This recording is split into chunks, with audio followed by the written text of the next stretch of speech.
Hey, it's Wolfpack Wednesday, and we're here with another episode of EUNOIA. This week we're going to talk about power. It's me, Sable Danielle, your host and spiritual mentor. I'm 30-something, and I can honestly say that I've never felt in my life as powerful as I do right now. More recently, on my birthdays, I've started to choose one theme word for the year for me to focus on and strive to get better at. For my birthday last year, I chose to focus on the theme of power.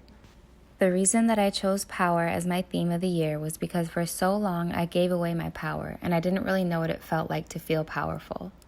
I really wanted to find my inner power and strength and live through it. I wanted to use power in as many ways as I could, not just regarding how I viewed myself, but also how I use power in my daily life, the power of things, the power of action, the power of consistency, the power of loving myself and living authentically, the power of creating boundaries to protect my peace, the power of speaking up to voice my desires and needs, the power of being vulnerable, learning and healing, the power of creating. The list can go on forever, but I think you get the point. For a long time, I had negative feelings associated with power. It kind of made me feel weird because I now realize that I associated it with the overuse of power, and I also associated it with dictatorship and being conceited. And that's not me or what I want to be associated with. However, there is a lot more to power than that. Power has a few different meanings. It's the ability to accomplish something, or it's about giving actual power to something. If you can give power to something, then doesn't that mean in a way that you can create power? I think so. I began thinking about why I never felt powerful or knew what my inner strength felt like, and I realized that I didn't know what it felt like because I never paid attention to it. I never cared too much about the idea. I didn't know how to use it, which means I never had the chance to have any power. My focus was never really on me and my strengths or what my abilities were. My focus was oftentimes wrapped up in other people's opinions of me, not hurting people's feelings and appeasing others because I do enjoy seeing people happy. But where does that leave me? Where did that lead me to? The honesty of it all is that it led me to weakness because I gave no energy to finding my own power. I gave my power away to my worries, fears of failing, judgment, and other people's happiness. And all that time I spent trying to keep other folks happy and worrying about the opinions or judgment of others, all I was really doing was giving my power away to those things, rather than keeping it for myself, for my own empowerment.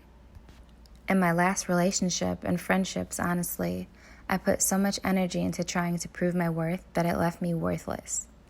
Check me out on this real quick. I know I'm not worthless. I'm not saying that I am. But why do I need to constantly put energy into convincing someone to see my worth? Why do I have to find ways to prove my value? Isn't that just really giving them the power to choose whether or not I'm valuable? Instead of claiming my own power, claiming my own value and worth, and not wavering from it despite outsiders' opinions or judgments? If I'm constantly trying to prove my worth or getting people to see me, doesn't that take the energy and power away from living through my own authenticity? After all, I want to be surrounded by people who genuinely enjoy who I am, not anybody that I need to convince to like me or stick around. I needed to realign my energies because they were obviously out of balance. I decided to pay attention to what I gave my energy to, what I thought about, how I lived day to day, because over the years, I have found that it really is true that what you think about is what you give your power to. I focused so much on outside forces that I neglected what mattered internally. So rather than focusing on failing, I wanted to focus on how I could get better and succeed. Rather than focusing on what other people thought about me, I began to focus on what I thought about myself. Rather than focusing on what I couldn't accomplish, I focused on what I could accomplish and how I could accomplish it. I realigned my focus and began taking my power back. All of the excuses that I came up with that held me back over the years are now becoming non-existent. I had to start thinking differently and living differently. Some of the things that I found power in are writing, of course. It allowed me to express my feelings, brainstorm, and clearly write out my goals and track my improvement, which made me feel better. As I checked things off or saw my progress, I felt good. I felt more confident. I felt more powerful. Boundaries, they allowed me to stay balanced and aligned with what makes me feel good and minimize the things that don't serve me or the things that make me feel drained. Boundaries make me feel powerful because they allow me to be in control over my happiness, how I'm treated, and what I allow in my life. Communicating. Instead of holding my thoughts in, sitting in fear or regret, or expecting people to understand me, I found my voice, I found my clarity, and I found ways to minimize confusion. I also found ways to minimize my frustrations, resentment, and passive-aggressive behavior. I chose to invest in myself, and that is one of the most powerful things that I could have ever done. I've sat on so many ideas for years because I was either scared to fail, wasn't clear on how to get from A to B, or because I just didn't take myself seriously. But I now have the confidence to continue. I gave myself power because I brought my thing to life.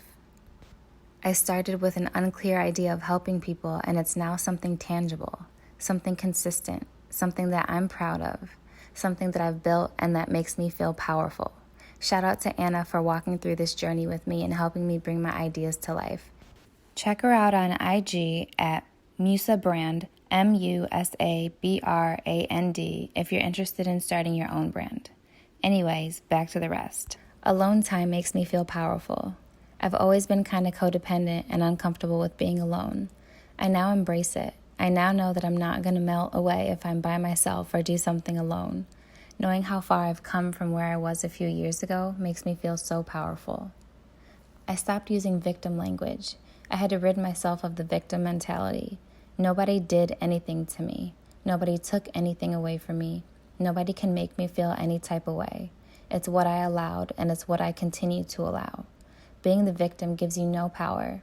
Instead, it gives all of your power to someone else, and I'm not having that. I found power in saying no. As someone who likes to keep other people smiling, I've always had a terrible relationship with the word no. I always felt like I had to explain myself or come up with some type of excuse or just do whatever because internally I felt like shit when saying no. But now, baby, no, no, no.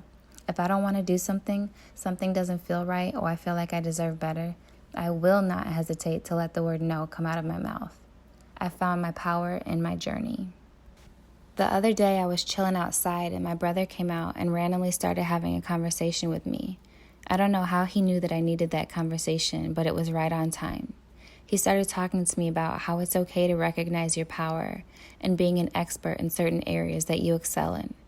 It's okay to be humble, but you have to also claim and recognize your strengths and your value because that helps you gain your power with yourself and with others.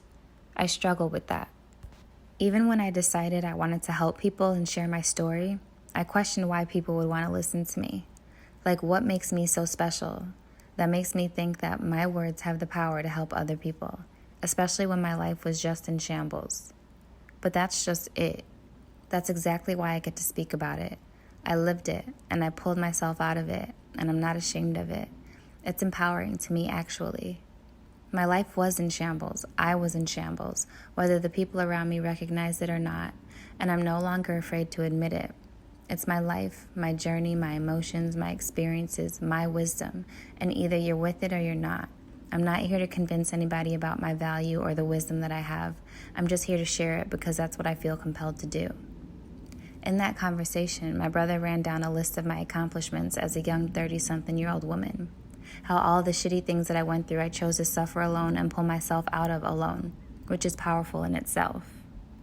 He reminded me that I decided to pick up and move across the country on my own to a state that was nowhere near anybody I knew, loved, or trusted, and that most people are too scared to pick up and leave the hood that they grew up in. He even told me that watching me uproot my life to move somewhere unfamiliar on my own motivated him to take one of the big life leaps that he took. I never knew that, and it really touched me to know that I helped motivate him. He's my big brother, and I look up to him in so many ways. I couldn't believe that I actually motivated him. That conversation had me in deep thought, and it made me realize that I need to stop and think about my accomplishments and successes more often, rather than just focusing on what I need to accomplish next and get better at. I need to embrace the present a little more, rather than solely planning and living in the future. I need to recognize my power. He was right. There are certain things that I am an expert in, and I just need to own that. I know a lot of random facts about dogs because I've read about them and studied them since I learned how to read. Plus, I've had dogs my entire life and trained them on my own. I know a lot about unhealthy, toxic, codependent behaviors and relationships because I lived in that mess for years. I know a lot about narcissistic behaviors because I experienced it for years. I know a lot about changing your mindset and owning your authentic path because I walk that path every day. I'm an expert at helping people and speaking this truth because I lived it. People come to me often for advice or for a listening ear, and I have the experience to share my knowledge. So yeah, I'm going to claim my expertise in the areas that I know pretty well, the areas that I have experience living. But that doesn't mean there isn't room for growth. I'm always trying to learn something new and get better. I don't ever want to live in stagnancy or complacency. I believe that there's always room for improvement, no matter how great you are at something. But I don't think that it's just about what you know. I think there's more to it than that. You can know a lot of things but not necessarily know how to apply it to life. You can also know a lot of things and never really utilize it or recognize that the knowledge that you do have is powerful or important. You can know a lot of things but not have the confidence to embrace it. Or you could know a lot and not necessarily know how to deliver it. I think that those are all key components to having power. For example, do you recognize that loving and being your authentic self is one of the most powerful possessions you could have? Seriously though, nobody else in the world can ever be you. You're one of a kind, and no matter how hard some people may try to do things as you do or be like you, no one can ever be you. Because nobody can think how you think or have the brain that you have, which means the opportunities to excel are endless. Someone may have the same idea as you, but they won't be able to implement or practice it like you would because your mind is yours, your creativity is yours, your vision is yours and only yours. Truly having the confidence to recognize how bomb you are despite any flaws you may have, and trust me, we all have flaws, but flaws aren't shit unless you allow them to be. I was reading a book about leadership by John C. Maxwell. I believe it's called Leadership 2.0. And there is a quote that really stuck with me, and the conversation with my brother reminded me of it. You have influence in this world, but realizing your potential as a leader is your responsibility. John C. Maxwell. It's my responsibility to see and claim what I want. It's my responsibility to see and claim my power, and that's what I've been actively doing on this journey, especially since my birthday last year. It's time to stop giving my power away. It's time for me to stop letting my power lie dormant. It's time for me to take control and not only realize my potential, but utilize it too. I don't want to be just potential. I've got way more than just potential. I have the power to be what I want to be, do what I want to do. I hope after you listen to this episode, you ponder on a few things. I hope you take your power back if you feel like you've given it away too much. Do you know how to utilize that knowledge that you have and incorporate it into life to excel or help or do something with it? What gives you power and what makes you feel powerful? In what ways have you given your power away in the past? How can you take control of your power again? If you feel like sharing, of course, feel free to comment on my Instagram post related to episode 8, or you can send me a direct message. Or, since I have a live website now, you can leave me feedback via the Contact Me section on my website at www.eunoialifestyle.com. I hope you enjoyed today's episode. I'll catch you all next week. As always, stay safe, stay balanced, stay healthy. Peace and love, Sable Danielle.